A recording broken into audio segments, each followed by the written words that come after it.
Did Representative Ilhan Omar and Alexandria Ocasio-Cortez just walk into the ultimate political trap, as an exploding wine bottle exposes a multi-million-dollar phantom empire orchestrated by James Comer and J.D. Vance?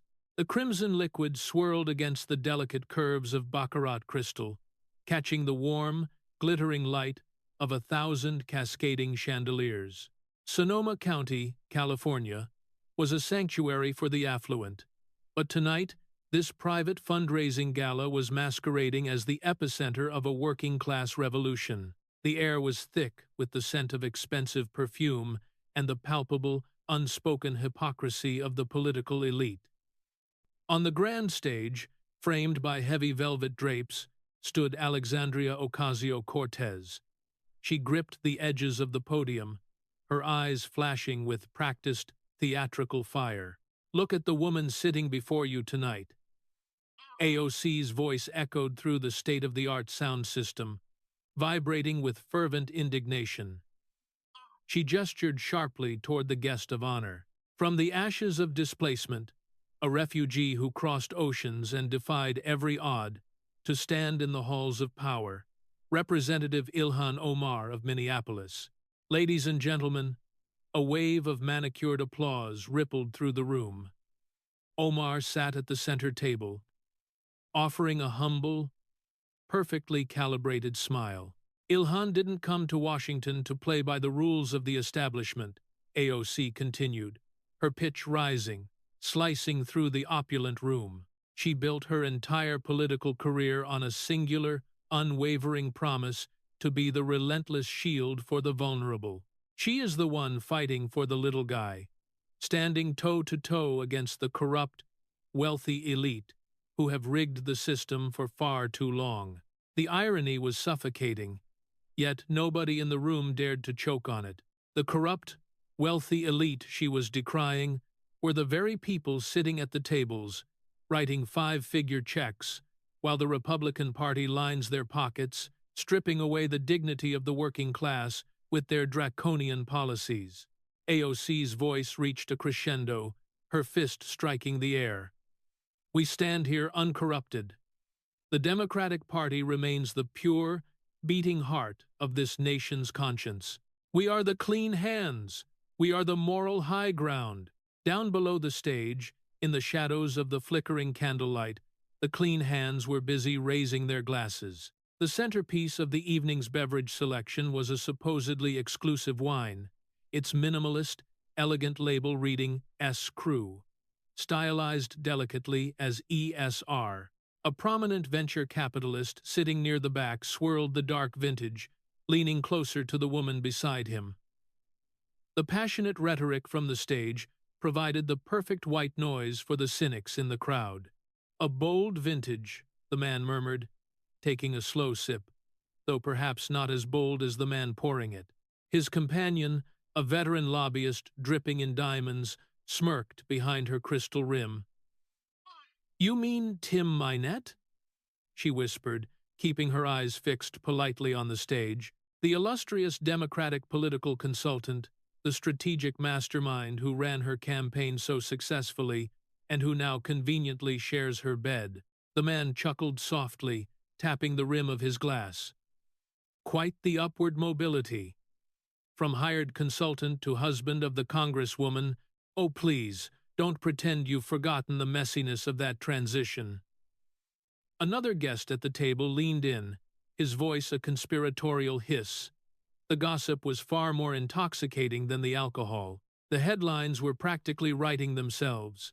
They tied the knot while he was still, entangled, reportedly still married to his ex-wife, when the professional consulting suddenly became a very private romance. "Collateral damage in the name of progressive love," the lobbyist replied dryly, gesturing subtly toward the bottle of S. Crew sitting on the pristine white tablecloth. "And now, they're vintners. Tell me, who exactly owns this label?" "It's a joint venture," the capitalist answered, his eyes gleaming with the quiet amusement of a man who knows how the political machine truly operates. "Minette and his business partner, Will Haler." They co-founded this little Sonoma project together, because nothing screams fighting for the marginalized quite like a Democratic consultant peddling boutique wine to the exact same elite his wife is currently crucifying on stage. On the podium, AOC took a breath, her face flushed with righteous anger, preparing for her closing remarks. Below her, the guests simply took another sip of Screw, swallowing the rhetoric, the rumors, and the wine in one seamless practiced motion. The stage was set, the characters were in place, and the poison was already in the glass, waiting for the moment it would finally spill over. We are the clean hands, we are the moral high ground. AOC's voice reached its theatrical apex, echoing off the crystal chandeliers.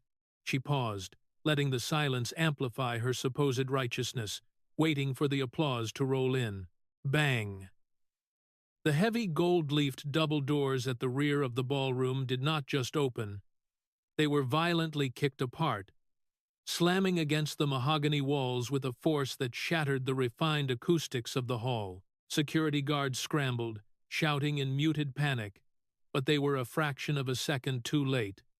A man stormed through the threshold. He wasn't wearing a bespoke tuxedo, nor did he possess the polished, artificial grace of the political elite. He was dressed in a rumpled suit, his face flushed with a dangerous, untamed mixture of adrenaline and pure fury. In his right hand, he held a smartphone held high. The camera lens pointed squarely at the stage and the VIP tables, the red live icon glaring ominously in the dim light. He was broadcasting this breach to the world. AOC froze at the podium. The teleprompter kept scrolling, but her formidable rhetorical skills were suddenly paralyzed by an unscripted reality. Ilhan Omar, seated at the center table, stiffened, her immaculate, humble smile instantly vanishing into a mask of cold apprehension. The intruder didn't hesitate. He marched straight down the central aisle, his boots thudding against the plush carpet, bypassing the bewildered faces of billionaires and lobbyists. He locked eyes with Omar's table, reaching the exact spot where the venture capitalist and the lobbyist had just been quietly mocking the progressive elite. The man's hand shot out. He grabbed a full, unopened bottle of Screw by its elegant neck. He hoisted it into the air, presenting the minimalist label to his phone's camera and then to the terrified room. "You all enjoying the vintage tonight?" he roared, his voice raw, entirely bypassing the need for the room's state-of-the-art sound system. Before anyone could utter a word, he violently hurled the bottle onto the marble floor. Crash! Thick glass exploded like shrapnel. The dark crimson liquid splattered aggressively across the pristine white tablecloths, staining the hems of designer gowns, pooling on the floor like a fresh crime scene. Gasps erupted. Chairs scraped violently against the floor as the political elite recoiled in horror. It's a lie. Every single drop of it is a scam. The man bellowed into his phone, then pivoted to glare at the stunned audience. "My name isn't important to you parasites, but my money was. I am an investor from California, and I just officially filed a federal fraud lawsuit against Tim Minette and Will Haler." A collective, terrified hush fell over the room. The name Minette hung in the air, heavy and toxic, instantly suffocating the narrative AOC had just built. This? The investor pointed fiercely at the puddle of red wine bleeding across the floor. "This Screw you're all drinking to celebrate the working class?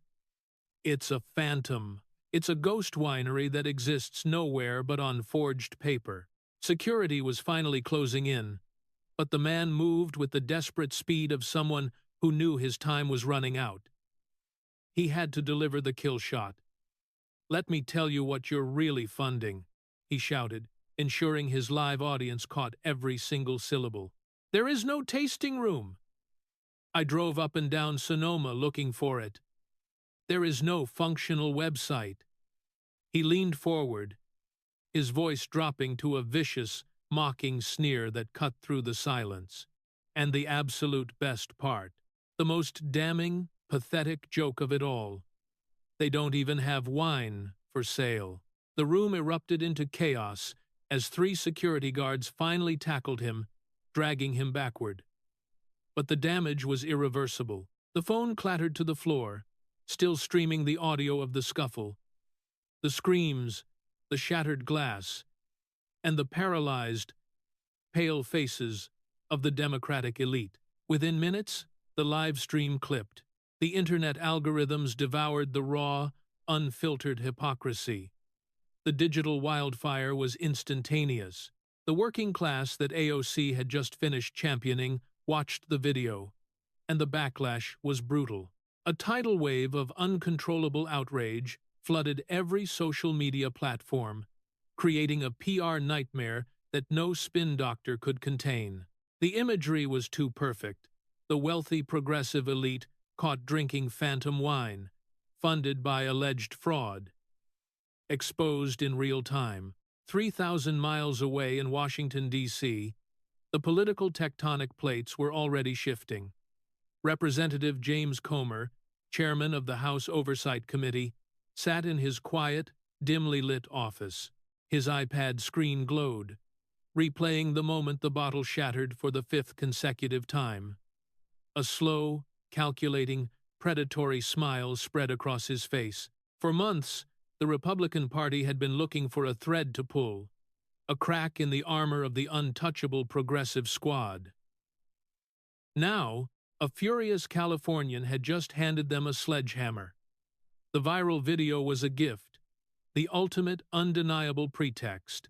The public was foaming at the mouth, demanding accountability, creating an immense, crushing pressure that could not be ignored. It was the perfect excuse.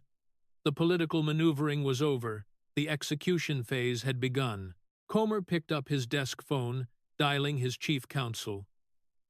His voice was laced with absolute, chilling authority. "Draft the summons," Comer ordered, his eyes never leaving the frozen frame of the shattered wine bottle on his screen. "We're convening an emergency hearing immediately. Tell the committee members to clear their schedules. The illusion is over. It's time to bring the Congresswoman into the light." The light in room 2154 of the Rayburn House office building is notoriously unforgiving. It doesn't flatter, it interrogates. 72 hours after the shattered glass and spilled wine of Sonoma flooded the internet, the House Oversight Committee room had transformed into a pressurized containment chamber. This was no routine congressional inquiry. It was an emergency.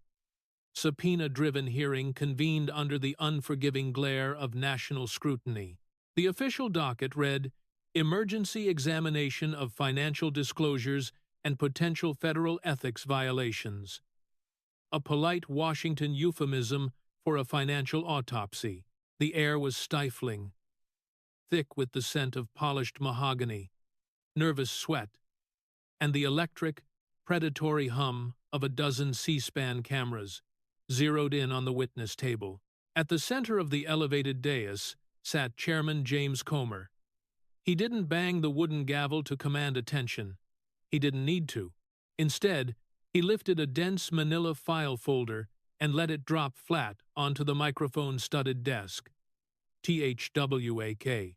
The sound cut through the anxious murmurs of the gallery like a guillotine blade, severing the chatter instantly. "We are convened today to examine a modern financial miracle," Comer began, his voice a slow, deliberate drawl laced with weaponized politeness. He leaned into his microphone, his eyes fixed on Ilhan Omar, who sat rigid at the witness table below, flanked by high-priced legal counsel.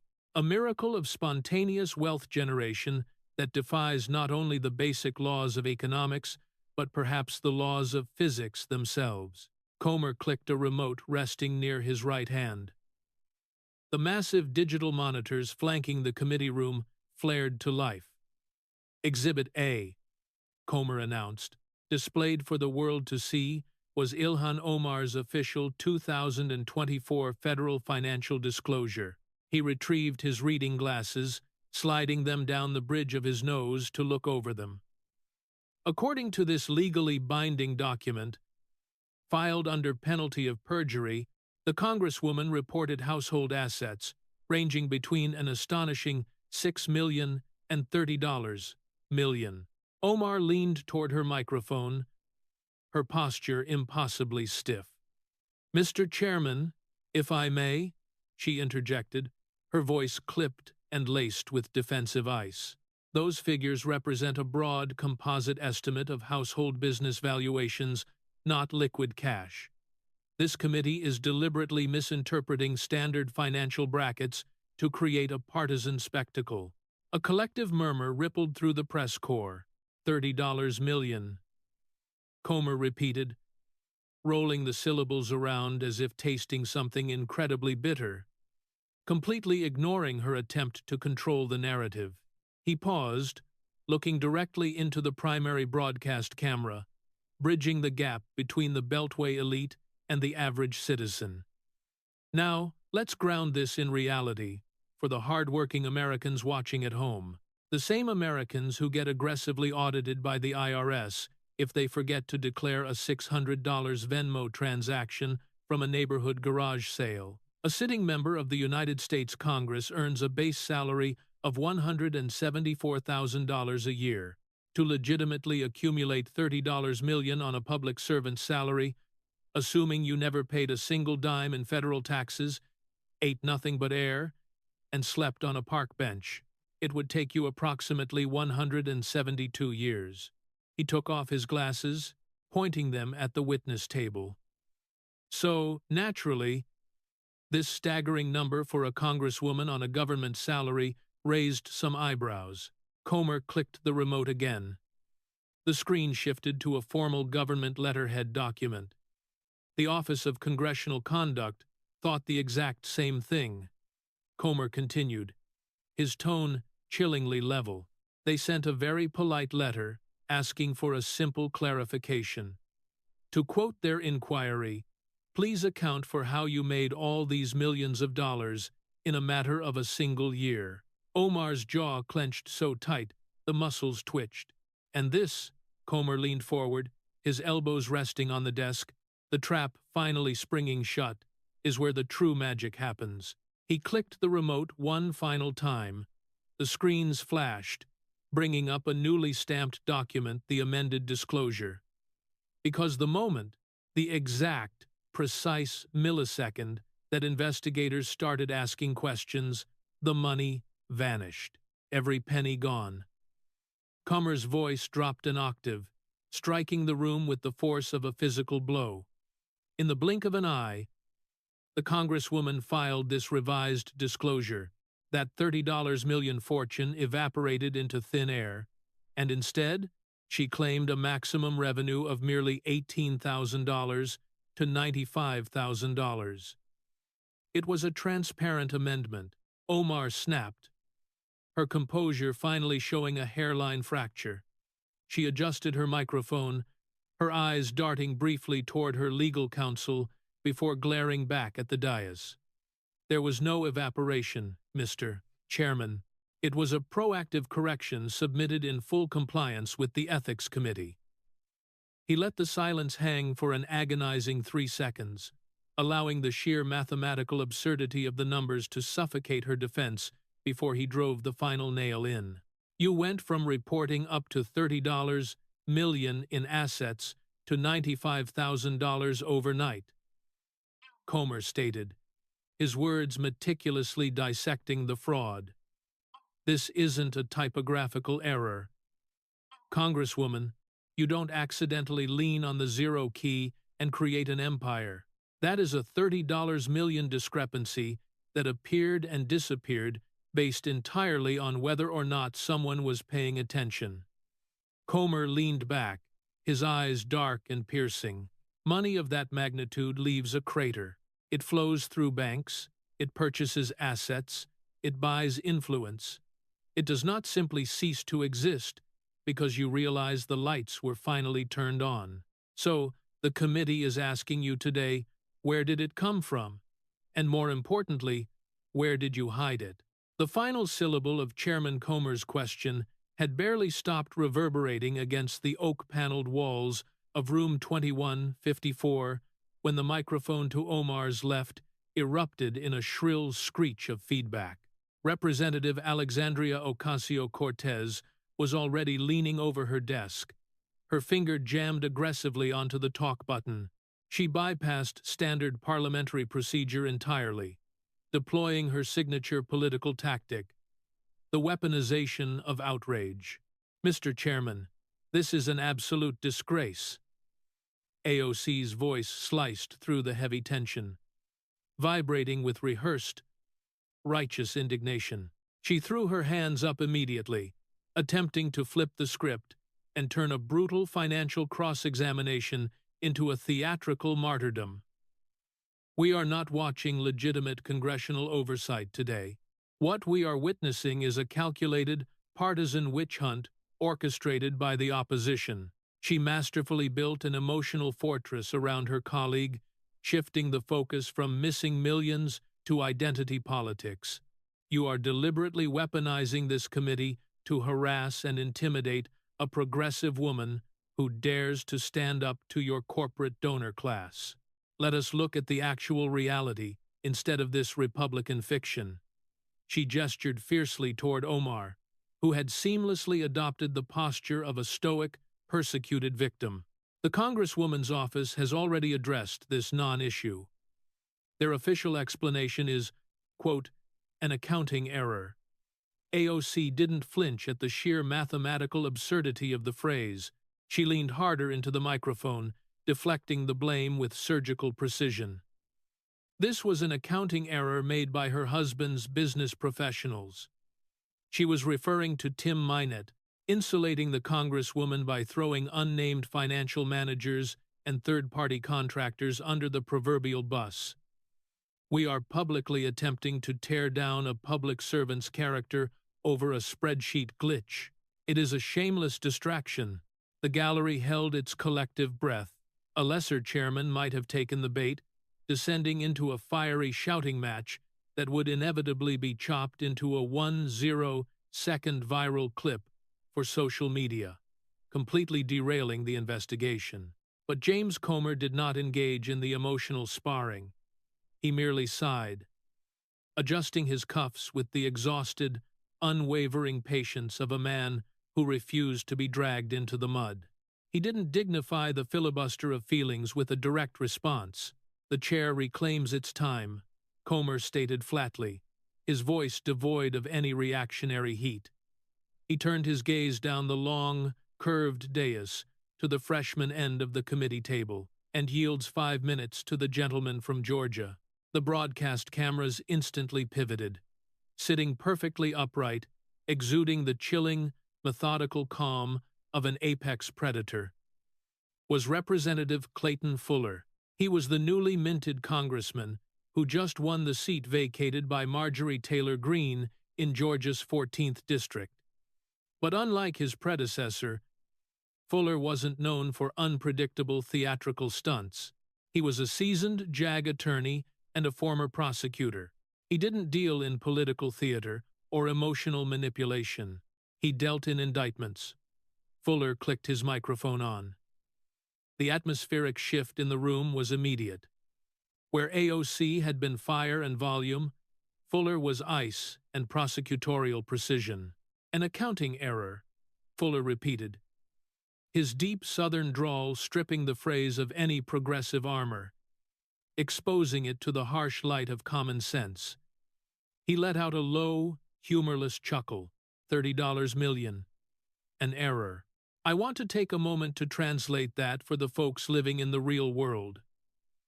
The roofers in Rome, the factory workers in Dalton. He leaned forward, his courtroom instincts taking full command of the hearing. If a single mother in my district miscalculates her child care tax credit by $300, the Internal Revenue Service does not call it a clerical glitch. They freeze her bank account, they garnish her wages. Normal Americans made these types of mistakes on paperwork to the federal government. They'd be facing an investigation, and they'd be worried about going to prison. Fuller locked eyes with Omar, bypassing the emotional shield AOC had just tried to build around her. We are talking about a sum of money larger than the lifetime earnings of hundreds of American families combined, materializing and dematerializing on an official government document purely based on who is asking the questions. He raised a single finger, pointing it not just at the witness table, but at the very concept of elite impunity that defined the modern political class.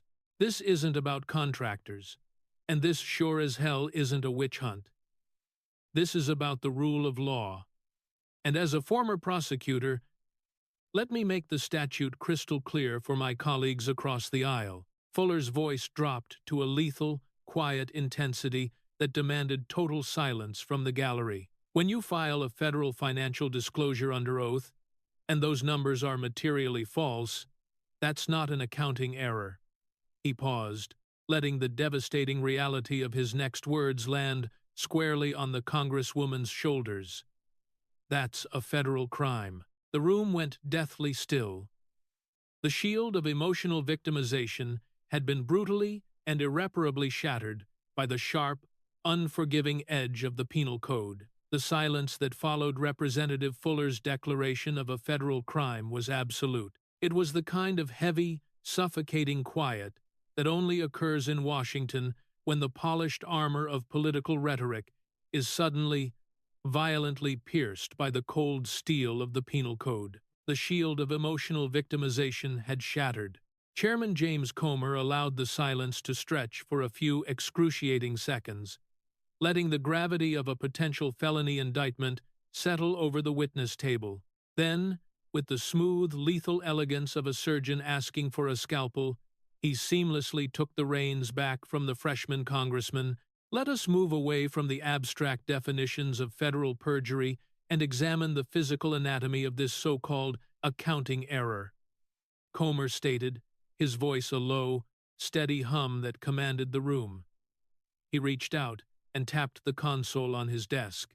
The giant digital monitors behind him flickered, replacing the amended tax forms with a frozen frame from the viral video that had ignited this very hearing. The shattered glass and spilled red liquid on the pristine marble floor of the Sonoma County Gala.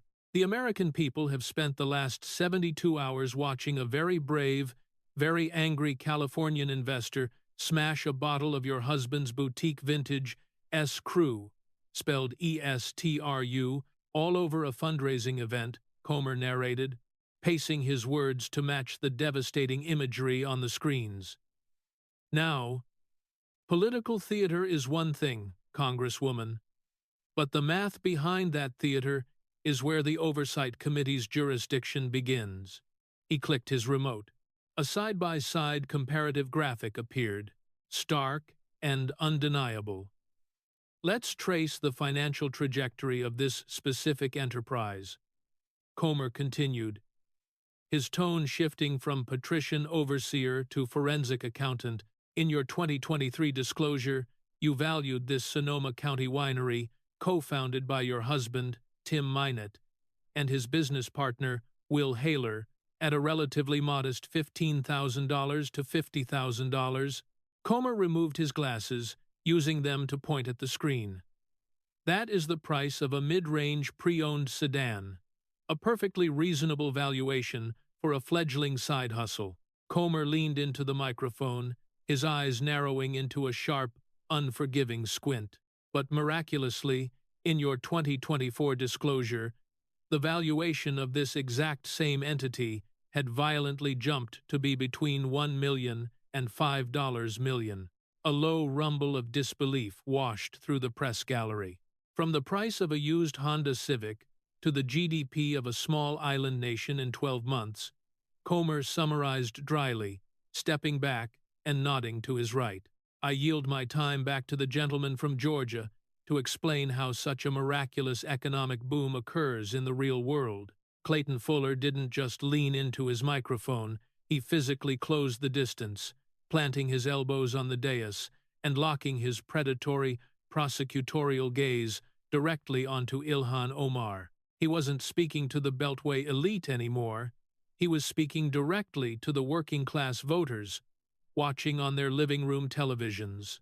Now I might just be a country lawyer, Fuller began, a razor-thin mocking smirk playing on his lips. But I know a thing or two about how small businesses actually work. If a local hardware store in my district goes from being worth 50 grand to $5 million in a single year, it means they are selling a mountain of hammers. It means there are delivery trucks lined up down the block, payroll is expanding, and the cash register is smoking. Fuller's smirk vanished, replaced by the grim, unyielding mask of a JAG prosecutor. But there are serious problems with that valuation. When we look at your husband's operation, we sent investigators to look for this booming enterprise, and, do you know what they found? Congresswoman, nothing. There's apparently no tasting room for this $1 million vineyard. There's no functioning website. He paused, letting the sheer absurdity of the grift hang in the air before delivering the kill shot. And the most damning discrepancy of them all, Fuller said, his voice ringing out with crystal-clear, devastating clarity. There's actually no wine for sale. He leaned even closer, the microphone picking up the sharp intake of his breath. So I have to ask you a very simple, practical question on behalf of every American small business owner who actually works for a living. How can you account for a surge in wine sales when you ain't selling any wine? Down at the witness table, the impenetrable facade of the progressive icon finally visibly cracked. Ilhan Omar's pristine posture collapsed slightly. Her eyes darted frantically, the whites showing as panic set in. This wasn't a debate about policy, race, or class warfare. This was basic, undeniable arithmetic, and she was drowning in it. This isn't a Republican conspiracy, Fuller pressed on mercilessly, closing the trap. It turns out, a California investor who gave real, hard-earned money to this phantom winery subsequently sued Mr. Minette and Mr. Haler, alleging outright fraud. He picked up a thick legal brief and dropped it on his desk for dramatic effect. The lawsuit describes what is essentially a wine company that exists on paper and nowhere else. This ghost winery was supposedly worth $1 million, yet it hasn't produced a single drop of product for the open market. Omar stammered, her mouth opening and closing without producing a sound. The numbers had effectively crushed the rhetoric. Desperate, she shot a wild, pleading glance to her left. She was looking for her shield. She was looking for Alexandria Ocasio-Cortez to press the button, to summon the fire, to launch a tirade about corporate greed or partisan persecution. But AOC sat frozen, her manicured fingers gripping a gold-plated pen so tightly her knuckles were white. AOC's lips were pressed into a thin, grim line. The progressive firebrand was uncharacteristically silent, staring straight ahead, acutely aware that no amount of impassioned theatrical shouting could ever explain away a $5 million ghost. Mr. Chairman, my husband's private business portfolio is entirely separate from my congressional duties. Omar snapped, her voice pitching upward into a frantic, defensive shrill that completely betrayed her rapidly unraveling composure. She was grasping at straws, attempting to build a firewall between her public office and her husband's private alchemy. You are deliberately conflating his independent entrepreneurial efforts with my public service to generate a tabloid spectacle. The gallery instantly exploded into a chaotic symphony of mocking groans and frantic keyboard clattering. Reporters practically climbed over each other, sensing the blood in the water. Chairman Comer did not raise his voice to compete with the uproar. He simply turned the page of his dossier. The sharp rustle of thick paper amplified over his microphone acted as a starting gun for the next phase of the demolition. Since we are celebrating Mr. Minette's remarkable independent entrepreneurial spirit, Comer drawled, his tone dripping with the kind of weaponized patrician sarcasm that only a veteran Washington operator could muster, let us examine his absolute crowning achievement in high finance. I direct the committee's attention to a second entity, Rose Lake Capital. Comer leaned back, clasping his hands together, transforming the congressional hearing into a masterclass of political satire. Now, when the hard-working American public hears the phrase venture capital firm, they naturally picture Wall Street titans. They envision towering skyscrapers, rigorous risk assessments, and millions of dollars strategically deployed to build the future of industry. So, one must logically ask, does Mr. Tim Minette possess a background in private equity? Has he ever managed a nine-figure portfolio or steered a startup to a successful IPO? Comer flashed a lethal, razor-thin smile. The answer, verified by his own professional history, is an unequivocal, resounding no. His primary qualification in the world of high finance appears to be sheer, unadulterated imagination. Omar's face flushed a deep, furious crimson. She aggressively shuffled her stack of blank legal pads, her hands trembling visibly under the merciless glare of the camera lights. Let us look at the actual foundation of this financial empire, Comer continued, his voice steadily rising, cutting through the escalating frenzy in the room. He hoisted a stapled legal packet into the air. According to sworn court documents from 2022, Rose Lake Capital held a grand total of $4,244 in its bank account. A wave of derisive laughter ripped through the press corps. $4,244, Comer repeated, letting the pathetic sum marinate. Congresswoman, a teenager mowing lawns in my home state of Kentucky holds more liquidity than your husband's so-called venture capital firm. You cannot even buy a decent steak dinner in this zip code for $42, let alone seed the next great American startup. He dropped the packet, leaning aggressively into the microphone, dissecting the grift layer by layer. Let's peel back the facade of this Wall Street cosplay. Rose Lake Capital operates entirely out of a WeWork virtual mailbox. It boasts a grand total of 0 employees. It possesses absolutely no filings with the Securities and Exchange Commission. It is nothing more than a glorified P.O. box and a checking account that couldn't cover a tank of premium gas. The tension in the room was boiling over, the sheer audacity of the fabrication driving the audience into a frenzy. Yet Comer's voice boomed, delivering the fatal mathematical blow. Under penalty of perjury, your 2024 federal disclosure miraculously appraised this empty digital folder at a staggering $5 million to $25 million. Omar opened her mouth to object, but no words came out. The sheer weight of the numbers had crushed her vocal cords. And the ultimate punchline to this insulting joke, Comer pressed on, completely ruthless. The true magic trick isn't the inflation. It is the sudden, terrifying deflation. The very second investigators knocked on your door and started asking basic questions, the valuation of this phantom hedge fund, just like the ghost winery, collapsed straight back to zero. Comer swept his hand across the dais, his voice ringing with absolute, undeniable authority. This completely obliterates your accounting error defense. We are not looking at a solitary, random slip of the pen by a careless accountant. We are looking at two simultaneous, parallel fabrications, two separate ghost companies, both artificially inflated by tens of millions of dollars at the exact same time, and both erased the moment you got caught. To Omar's left, the progressive champion of the working class had been entirely neutralized. Alexandria Ocasio-Cortez sat anchored to her leather chair, her legendary rhetorical artillery completely jammed. The math was naked, brutal, and indefensible. AOC could not spin a $42 bank account into a $25 million asset.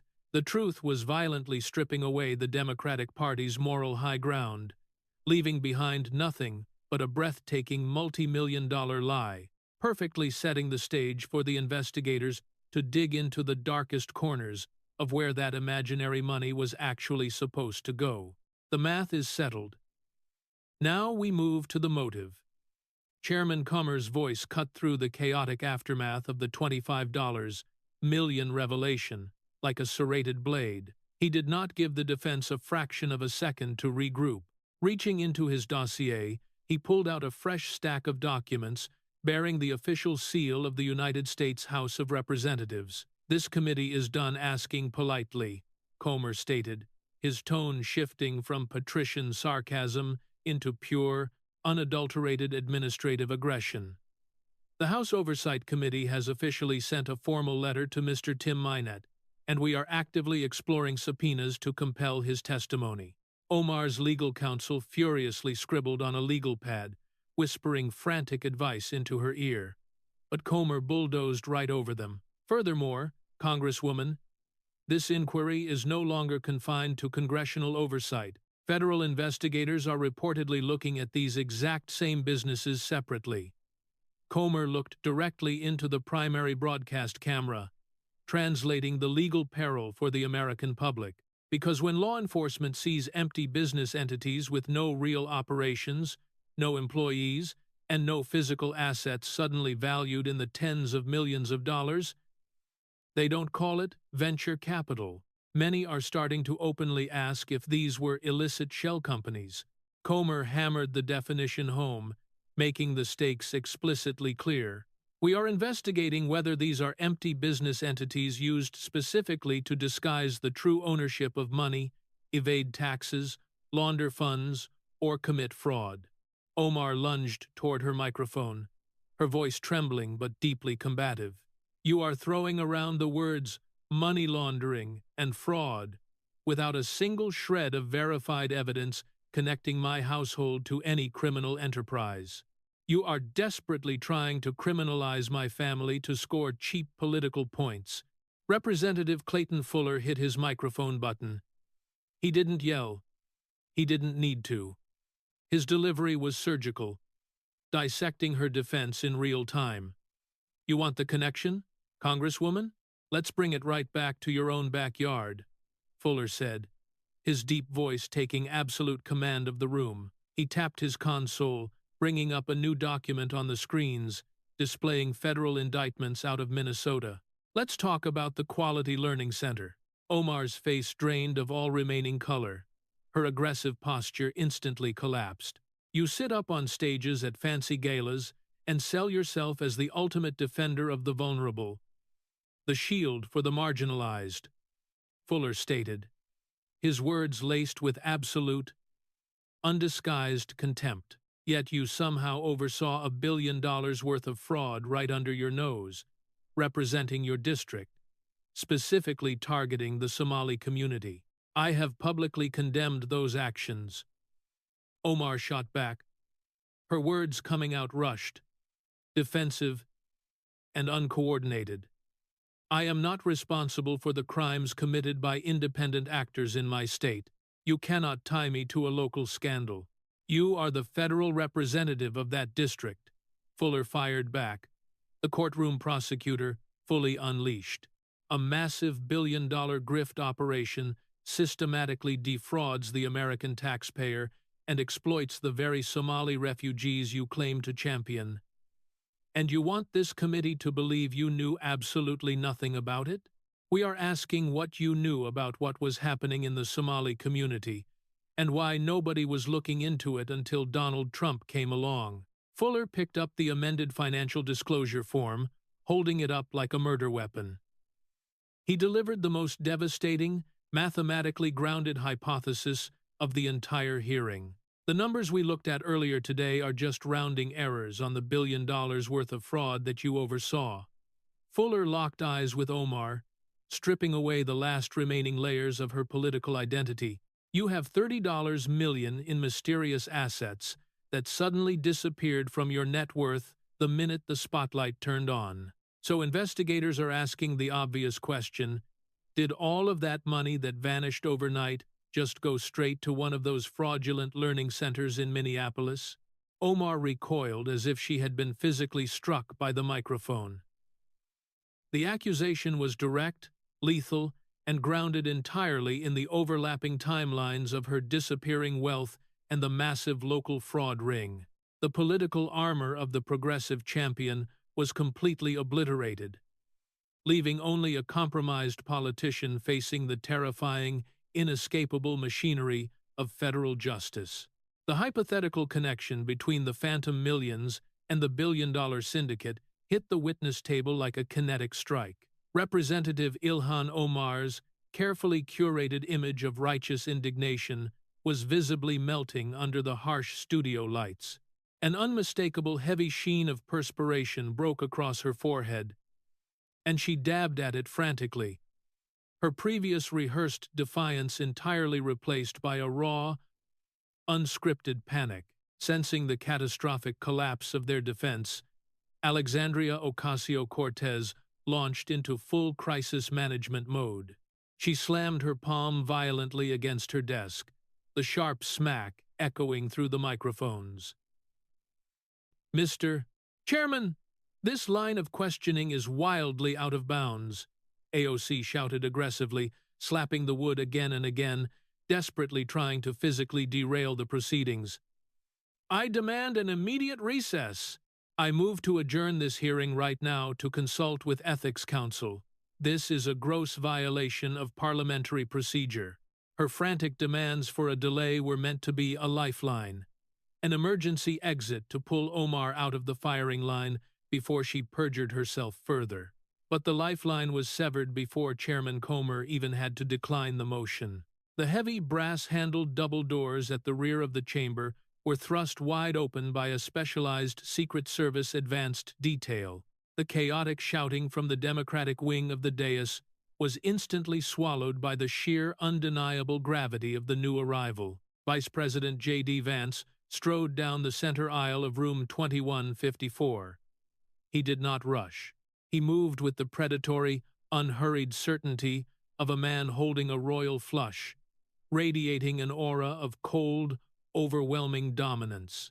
His suit was immaculately tailored, his expression utterly devoid of the performative outrage that characterized the opposition. He was the physical embodiment of the executive branch, stepping directly onto the legislative battlefield. His sudden, unannounced arrival acted as an immediate catalyst, violently recalibrating the stakes of the entire investigation. The moment the vice president crossed the threshold, the parameters of the hearing mutated. This was no longer merely an examination of shell companies, missing millions, or white-collar financial discrepancies. The presence of the second highest office in the land instantly elevated the proceedings into a critical matter of national security. Vance bypassed the gallery entirely, walking straight to a specialized witness podium positioned directly in front of the blinding array of network broadcast cameras. He leaned into the microphone, his posture projecting absolute authority. "Chairman Comer, Representative Fuller, the administration appreciates the Oversight Committee's meticulous unraveling of these creative financial fictions," Vance began, his voice a smooth, lethal baritone that commanded the undivided attention of every lens in the room. "But I am here today to clarify the official posture of the United States government regarding the Congresswoman." He turned his gaze directly toward Omar, pinning her to her seat. "We are moving past the accounting errors. We are moving past the ghost wineries," Vance declared, stripping away the financial padding to expose the catastrophic core of the issue. He looked straight into the primary television camera, addressing the American public without a single ounce of political hedging. "Let the record reflect that this administration does not deal in rumors, hearsay, or politically convenient allegations. We do not use the word reportedly." Vance's voice sharpened into a definitive, unapologetic blade. "We actually think that Ilhan Omar definitely committed immigration fraud against the United States of America." The delivery was devastating. He didn't frame it as a question for the committee to ponder. He presented it as an established, ironclad conclusion reached by the highest echelons of the federal government. The blunt force of the vice president's assertion sent a visible, undeniable shockwave tearing through the entire chamber. Reporters scrambled frantically to transmit the breaking news, the flashes of their cameras strobing like a lightning storm.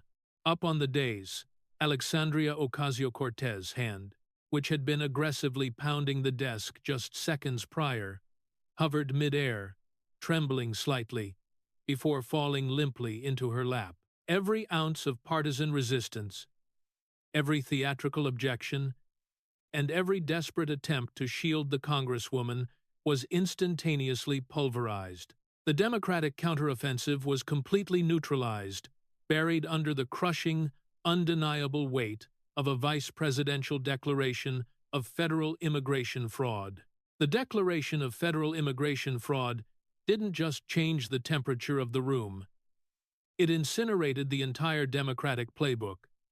Vice President J.D. Vance did not pause to let the progressive wing catch their breath. He was operating with the calculated, relentless momentum of an executioner who had already sharpened the axe. Dispensing entirely with the tired Washington theatrics of waving evidentiary folders, he didn't need paper. His words were the verdict. This is not an academic exercise, and it is certainly not a drill, Vance continued, his voice a smooth, unforgiving engine of executive authority. I spoke directly with Stephen Miller about this very issue recently. He dropped the name with surgical precision, knowing full well it acted as pure, unadulterated kryptonite to the political left. We are not simply admiring the problem. We are actively dissecting the legal remedies.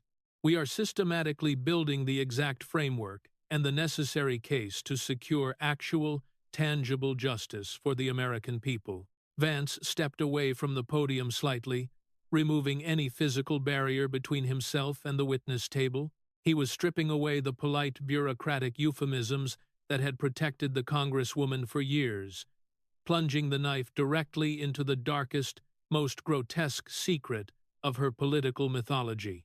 For years, the political establishment treated your personal history like a taboo parlor trick, too impolite to interrogate at Georgetown cocktail parties, Vance stated, his tone dripping with weaponized disdain.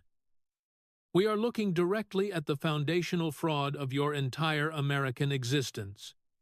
The heavily documented allegation that you married your own biological brothers strictly to subvert United States immigration laws, and the subsequent reality that your own citizenship was obtained through a labyrinth of deceit. He didn't yell. The sheer grotesque absurdity of a federal lawmaker allegedly committing incestuous immigration fraud did all the heavy lifting. You do not even have to take this administration's word for it, Vance noted, his lips curling into a deeply mocking, triumphant smile. Even your most loyal allies in the legacy media are reading the writing on the wall. Newsweek just published a comprehensive legal analysis answering one very specific, terrifying question: can Ilhan Omar be deported? Vance leaned back toward the microphone to deliver the fatal blow. Their legal analysis published an unequivocal yes. That level of systemic immigration fraud constitutes a deportable offense, regardless of whether you currently occupy a taxpayer-funded seat in the United States Congress. The rhetorical demolition was a masterpiece of political sadism. Vance looked down at the crumbling progressive icon, delivering his final, philosophically devastating critique. You have spent your entire career standing on soapboxes, lecturing this country with a manufactured victimhood. You built an empire claiming that the American system is rigged by the wealthy and the powerful against ordinary people, Vance concluded, his voice a hammer of pure contempt. But it turns out the system wasn't rigged against you, Congresswoman. You are the one who rigged it yourself. The collapse was total and spectacular. Alexandria Ocasio-Cortez physically crumpled.